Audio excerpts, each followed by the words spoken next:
Assalamualaikum warahmatullahi wabarakatuh. Perkenalkan, nama saya Eviana Nurul Inayah, NIM 2219021. Saya dari Fakultas Tarbiyah dan Ilmu Keguruan IAIN Pekalongan, Prodi Pendidikan Bahasa Arab. Baik, di sini saya akan menjelaskan 3 materi yang berkaitan dengan mata kuliah Strategi Belajar Mengajar. Langsung saja untuk materi yang pertama, yaitu mengenai evaluasi pembelajaran dan umpan balik. Apa sih evaluasi pembelajaran? Jadi, evaluasi pembelajaran adalah suatu upaya untuk menggali informasi tentang sampai sejauh mana sih keberhasilan pembelajaran itu tercapai pada peserta didik dan juga pendidik. Nah, sehingga akan ada perbaikan yang diperlukan untuk bisa mengembangkan konsep pembelajaran atau pengajaran yang lebih efektif dan efisien, sehingga tujuan pembelajaran itu bisa tercapai. Selanjutnya, tujuan dari evaluasi. Tujuan dari evaluasi pembelajaran itu di sini saya hanya menuliskan ada 2 poin. Yang pertama yaitu untuk memperoleh kepastian mengenai keberhasilan belajar peserta didik dan memberikan masukan kepada guru mengenai apa yang dia lakukan dalam kegiatan pembelajaran. Yang kedua, untuk mengetahui bahan-bahan pengajaran yang disampaikan apakah sudah dikuasai peserta didik atau belum. Dan selain itu, apakah kegiatan pengajaran yang dilaksanakannya itu sudah sesuai dengan yang diharapkan atau belum, seperti itu. Lanjut ke fungsi evaluasi pembelajaran. Nah, fungsinya yaitu untuk mengetahui kedudukan peserta didik dalam kelompok, mengetahui taraf kesiapan peserta didik dalam proses belajar mengajar, kemudian membantu guru untuk mengetahui potensi yang dimiliki oleh peserta didik, serta memberikan laporan tentang kemajuan peserta didik kepada orang tuanya atau kepada wali muridnya. Yang selanjutnya yaitu tentang umpan balik. Umpan balik adalah pemberian informasi yang diperoleh dari tes atau alat ukur lainnya kepada siswa untuk memperbaiki atau meningkatkan pencapaian hasil belajar. Tujuan dari umpan balik sendiri itu hanya bertujuan untuk mencari informasi sampai di mana peserta didik itu mengerti bahan yang telah dibahas. Selain itu, murid juga diberikan kesempatan untuk memeriksa sampai di mana mereka mengerti bahan tersebut, sehingga mereka dapat melengkapi pengertian-pengertian yang belum lengkap. Nah, umpan balik di sini itu tidak sama dengan penilaian atau tidak sama dengan evaluasi, gitu. Kemudian fungsi dari umpan balik. Fungsinya yaitu ada 3. Yang pertama, fungsi informasional.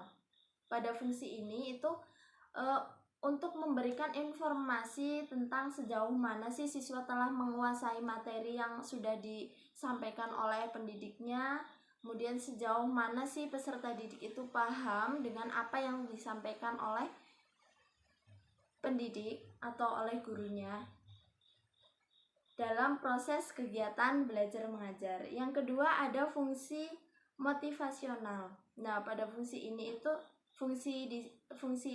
untuk memberikan motivasi bagi peserta didik untuk belajar. Yang ketiga yaitu fungsi komunikasional. Nah, pada fungsi ini pemberian umpan balik merupakan komunikasi antara siswa dan gurunya. Guru menyampaikan hasil evaluasi kepada siswa dan bersama siswa membicarakan upaya peningkatan atau perbaikannya untuk hasil belajar peserta didik. Yang selanjutnya, hubungan evaluasi pembelajaran dan umpan balik. Evaluasi pembelajaran dan umpan balik itu merupakan faktor yang sangat penting dalam pembelajaran. Kenapa? Karena untuk mengukur sejauh mana siswa itu menguasai materi pelajaran, di mana umpan balik itu berkaitan erat dengan kegiatan belajar mengajar yang dievaluasi dengan suatu alat evaluasi. Mungkin itu untuk materi yang pertama. Baik, kita lanjut ke materi yang kedua, yaitu tentang manajemen kelas. Manajemen kelas adalah segala usaha yang diarahkan untuk mewujudkan suasana pembelajaran yang efektif dan menyenangkan serta dapat memotivasi peserta didik dalam kegiatan belajar dengan baik. Kemudian tujuan dan fungsi dari manajemen kelas. Yang pertama yaitu agar pembelajaran dapat dilakukan secara maksimal sehingga tujuan pembelajaran itu dapat tercapai dengan efektif dan efisien. Yang kedua yaitu untuk memberikan kemudahan dalam usaha memantau kemajuan siswa dalam pembelajarannya. Kemudian ada prinsip-prinsip manajemen kelas. Sebenarnya prinsip-prinsip manajemen kelas itu ada banyak sekali ya. Namun di sini saya hanya menuliskan beberapa saja. Langsung saja prinsip-prinsip manajemen kelas yang pertama yaitu hangat dan antusias. Nah, di sini itu guru yang hangat dan akrab dengan peserta didik selalu menunjukkan antusias pada tugasnya atau pada aktivitasnya akan berhasil dalam mengimplementasikan manajemen kelas. Yang kedua ada tantangan. Nah, tantangan ini bertujuan untuk meningkatkan gairah siswa untuk belajar agar peserta didik itu lebih semangat lagi begitu. Kemudian yang ketiga ada bervariasi. Nah, bervariasi di sini itu contohnya variasi dalam penggunaan media atau alat pembelajaran. Kemudian ada variasi gaya mengajar guru. Kemudian ada variasi pola interaksi antara guru dan peserta didik. Nah, kevariasian ini merupakan kunci untuk tercapainya manajemen kelas yang efektif dan menghindari kejenuhan dari peserta didik. Yang selanjutnya yaitu ada keluasan. Nah, keluasan tingkah laku guru untuk mengubah strategi mengajarnya dapat mencegah kemungkinan munculnya gangguan siswa serta menciptakan iklim belajar mengajar yang efektif. Nah, selanjutnya yaitu penekanan pada hal-hal yang positif. Jadi, pada proses pembelajaran atau di dalam kelas itu sebaiknya seorang pendidik itu harus menekankan peserta didiknya untuk hal-hal yang lebih positif seperti itu. Yang terakhir yaitu penanaman disiplin diri. Nah, di sini apabila pendidik itu ingin peserta didiknya itu disiplin, maka guru juga harus disiplin dalam segala hal apapun. Karena pada dasarnya guru itu digugu dan ditiru. Jadi, apabila guru itu disiplin, maka secara tidak langsung peserta didiknya juga akan disiplin seperti itu. Yang selanjutnya itu pendekatan dalam manajemen kelas. Di sini saya hanya akan menjelaskan 6 pendekatan. Untuk pendekatan yang pertama yaitu pendekatan kekuasaan. Nah, pada pendekatan ini memiliki pengertian sebagai sikap konsistensi guru untuk menjadikan norma atau menjadikan aturan-aturan di dalam kelas itu sebagai acuan untuk menegakkan kedisiplinan. Yang kedua ada pendekatan ancaman. Nah, pendekatan ancaman di sini itu hanya diterapkan apabila kondisi di dalam kelas itu sudah tidak dapat dikendalikan lagi. Yang selanjutnya itu pendekatan kebebasan. Artinya guru harus membantu para siswa agar mereka bebas mengerjakan sesuatu di dalam kelas selama hal itu tidak menyimpang dari peraturan-peraturan yang sudah disepakati bersama gitu. Yang keempat yaitu pendekatan pengajaran. Nah, pada pendekatan ini seorang guru itu harus mampu menyiapkan perencanaan pengajaran sekaligus mengimplementasikan di dalam kelas. Yang selanjutnya yaitu ada pendekatan sosial dan emosional. Pada pendekatan ini, guru harus mampu mengembangkan iklim kelas yang baik melalui pemeliharaan hubungan antara pribadi yang akrab di dalam kelas. Nah, syaratnya apa sih? Syaratnya seorang guru itu harus mampu mengayomi atau bersikap pengertian dan bisa melindungi peserta didiknya seperti itu. Kemudian ada pendekatan elektis. Pada pendekatan ini, guru itu bebas memilih atau menggabungkan berbagai pendekatan sesuai dengan kemampuan untuk menumbuhkan proses-proses pengelolaan yang dinamis. Nah, pada pendekatan ini harus memperhatikan situasi dan kondisi yang sedang berlangsung. Yang selanjutnya, manajemen kelas yang efektif itu seperti apa sih?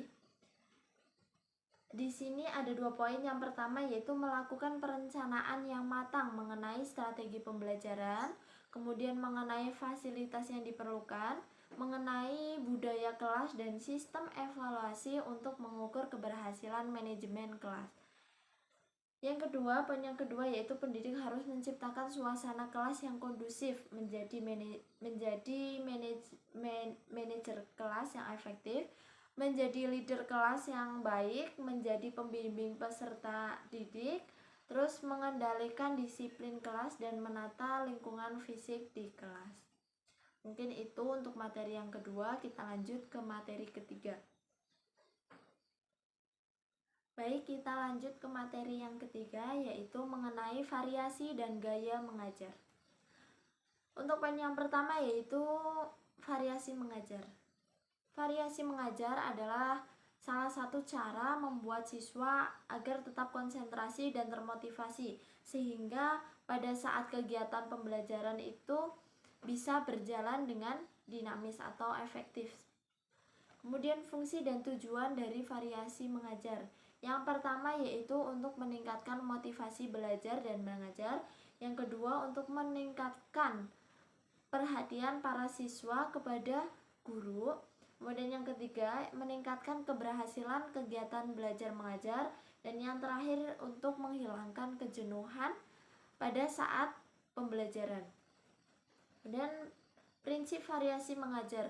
Prinsip variasi mengajar sebenarnya ada banyak sekali, namun di sini saya hanya akan mengemukakan pendapat dari James L. Marshall. Beliau itu mengemukakan 6 prinsip mengajar. Yang pertama yaitu prinsip konteks. Pada prinsip ini